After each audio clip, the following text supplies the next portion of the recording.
로마서 9장 14절에서 18절입니다.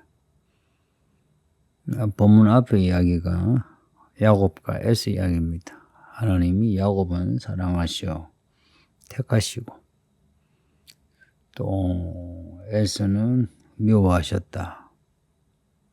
말라기 말씀을 인용하신 건데요. 창세기에 야곱과 에서 이야기 보면 이 말씀 그대로입니다. 이 쌍둥이 형제가 태어나기 전에 하나님이 야곱을 미리 택하셨어요. 에서는 택하지 않으셨다 하는 겁니다. 이삭과 이스마엘 이야기도 그렇겠죠. 지금도 그렇습니다. 하나님이 택하신 사람, 택하시지 않은 사람의 삶이 갈라집니다. 에서의 입장에서 혹은 이스마엘의 입장에서는 따지고 싶겠죠. 왜 나를 택하지 않으셨냐고. 하나님께 따지는 사람이 적지 않습니다. 구약에 나오는 이스라엘도 하나님께 많이 따졌어요. 에스겔서 18장을 보면 하나님의 길이 공평하지 않답니다. 그래서 선지자를 통해서 왜 내 길이 공평하지 않느냐. 너희 이스라엘이 공평하지 않다라고 말씀해요. 여러분은 어떠신가요? 하나님의 길이란 하나님이 하시는 일입니다. 하나님이 하시는 일이 공평한가요?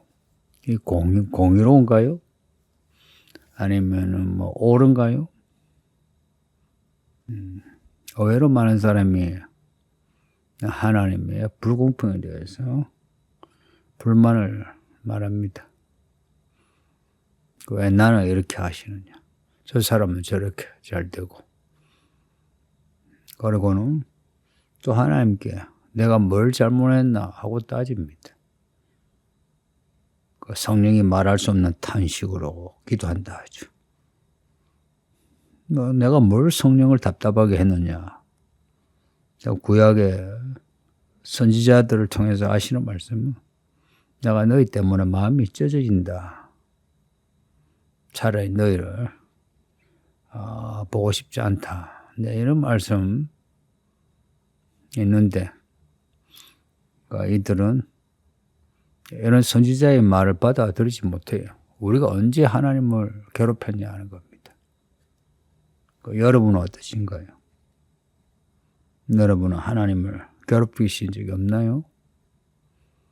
하나님이 우리의 문제를 지적하고 꾸짖으면 괜히 억울하신가요? 시편의 그 내용을 보면 이런 사람들이 많은 거예요. 하나님이 불공평하다 해서 내가 하나님께 뭘 잘못했냐. 그러면서 하나님이 택하신 사람을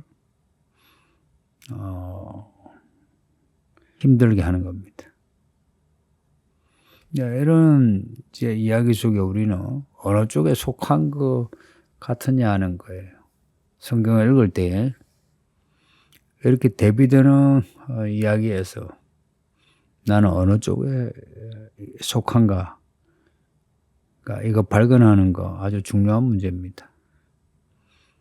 왜냐하면 하나님이 나를 택하셔 참 은혜 가운데 산다면 하나님께 감사하고 더욱 단단한 믿음으로 살아야죠.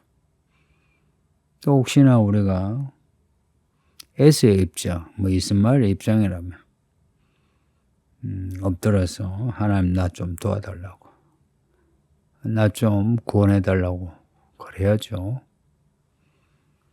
우리 하나님은 사랑이시라 하는 이 말씀은 하나님이 우리를 택하셨다, 택하지 않으셨다 해가지고 우리가 어떻게 하든지 상관없이 택하지 않으시면 버리고 택하시면 데리고 가시고 이거 아닙니다. 하나님의 그 택함은 하나님의 주권이지만 우리가 하나님께 엉기면 하나님이 받아주십니다. 이게 성경에 나타난 하나님이십니다. 이런 하나님의 불공평에 대해서 또 혹은 자신의 죄 없음에 대해서 따지는 사람, 이 사람들에 대한 하나님의 대답이 있습니다. 그러니까 모세와 바로를 예로 들어서 말씀해요. 출애굽기 33장을 인용하고 있는데 하나님은 은혜 베풀 자에게 은혜 베푸시고 긍휼히 여길 자에게 긍휼히 여기신다 하는 말씀인데, 시내산에서 이제 떠날 때 시내산의 율법을 받고 언약을 맺었죠. 그리고 이제 광야 생활을 본격적으로 시작하는데 그때 하나님이 모세에게 하신 말씀입니다. 그러니까 이 말씀 전에 이제 하나님과 모세와의 대화가 있는데 모세가 하나님에게 하나님 우리와 함께 가주세요 하니까 하나님이 그래 내가 친히 가리라 하시고요. 모세가 재차 또 하는 말이 하나님이 같이 가지 않으시며 우리는 이 길을 가지 못합니다. 그러니까 여기 차라리 우리와 함께 하지 않으시려면 그냥 여기 있게 해주세요 라는 말을 해요. 이 말을 하는 모세에게 하나님이 나는 너를 안다. 나는 너의 이름도 알고 내가 너에게 은혜를 줬다 말씀해요. 모세가 이 말씀을 들으니 용기 나겠죠. 하나님 내게 하나님의 영광을 보여주세요 하니까 하나님이 내가 내 모든 선한 것을 너의 앞에 지나가게 하리라 하시고는 이제 그다음 하시는 말씀이 나는 은혜를 베풀 자에게 베풀고 긍휼히 여길 자 긍휼히 여긴다고 말씀해요.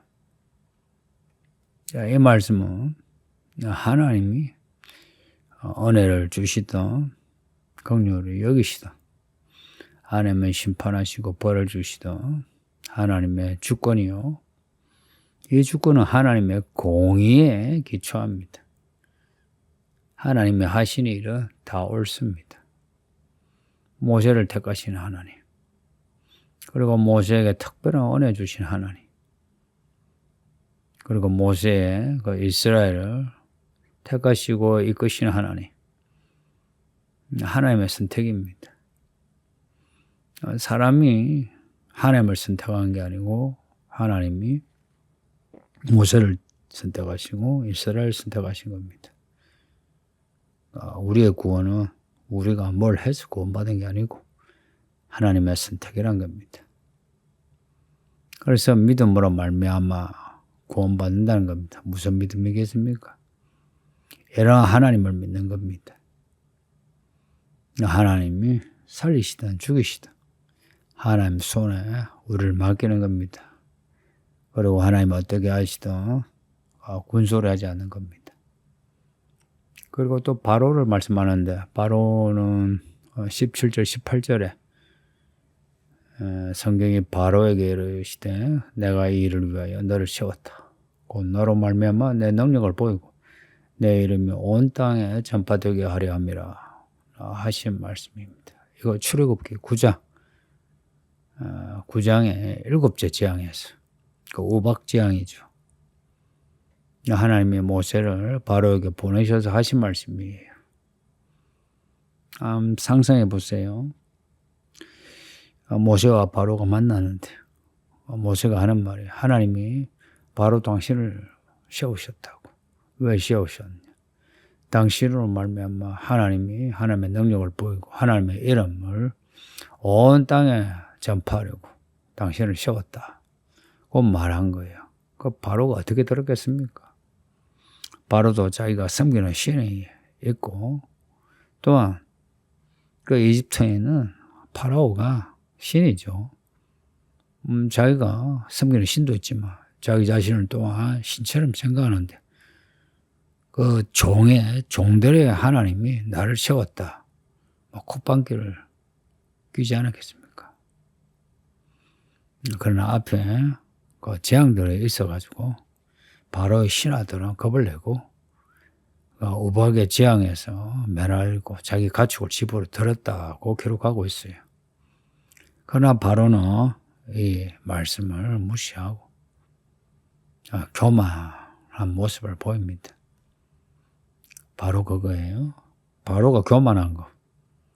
하나님은 바로의 교만을 통해서 이 출애굽기 이야기를 이어갑니다. 만일 바로가 겁도 많고 또 하나님을 두려워하는 게 있어가지고 모세가 오자마자 바로 그래 나가라 했으면 출애굽기 이야기가 그렇게 드라마틱하지 않죠. 무엇이든 드라마틱해야 하나님이 하나님이시다 하고 감동이 있죠, 그죠? 바로가 이렇게 교만한 거 하나님이 그래서 바로를 세우신 겁니다. 이 바로가 이집트에서 누군지 정확하게는 알 수 없는데 약간 하나님이 세우신 바로입니다. 모세는 모세대로 세우시고 이제 모세는 하나님의 은혜로 긍휼을 입은 사람이고 바로는 하나님이 미워하시는 심판과 재앙을 받기로 하나님이 사용하신 사람입니다. 바로 입장에는 좀 억울하지 않겠어요? 왜 나는 안 택하시고 나를 이렇게 이 이야기의 빌런으로 이 악당으로 나를 이렇게 세우셨나? 억울하겠죠. 하나님의 선택입니다. 그리고 이 선택이 정말 객관성 있는 게 그 다음 하는 행동을 보면 모세는 하나님이 참 모세 택하실 만하죠. 바로는 바로 하나님이 벌을 주실 만하죠. 여러분은 어떠신가요? 여러분은 어느 쪽에 있는가? 그리고 하나님의 그 택함에 대해서는 우리 자신에 대해서나 타인에 대해서 받아들이는 게 좋습니다. 저는 받아들입니다. 제가 목사라서 받아들인다 이것보다는 정말 하나님은 하시는 모든 일이 옳습니다.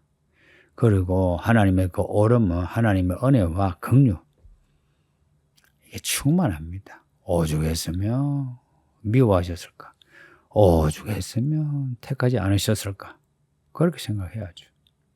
그리고 하나님의 택하심을 받은 사람은 살아가는 게 좀 달라야죠. 그죠?